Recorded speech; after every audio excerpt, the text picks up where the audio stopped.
Κώστα, ξεκίνημα με 17 πόντους, έστω και ανεπίσημα στο χθεσινό παιχνίδι με την Καβάλα. Μπήκες με φόρα.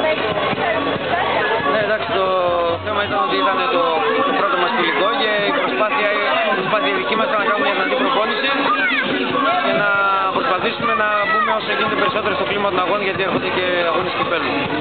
Νομίζω ότι έδειξε πολύ καλά στοιχεία η ομάδα και είμαστε αισιόδοξοι για τη συνέχεια. Σε βλέπουμε στην GBA μαζί με τον Λάζαρο Παπαδόπουλο, πλέον θα σε βλέπουμε και στο γήπεδο του ΠΑΟΚ. Ναι, ναι, είναι ευχάριστο η συνεργασία μου με τον Λάζαρο.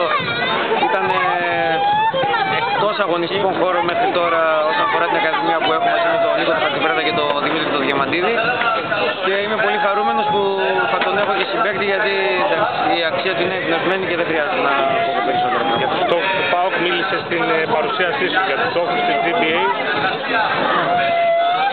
Στόχος οποιασδήποτε ακαδημίας και πολύ περισσότερο της δικιάς μας είναι προσέλκυση παιδιών, όχι για να στελεχώσουμε αγωνιστικά τμήματα, αλλά να προσπαθήσουμε να εμφυτεύσουμε στα παιδιά το μικρόβιο του αθλητισμού, ώστε να έχουν στο μυαλό τους ότι έχουν επιλογές, πρέπει να ασχοληθούν με τον αθλητισμό με μια ευρύτερη έννοια και θα πρέπει να βρίσκονται μέσα σε αγωνιστικά.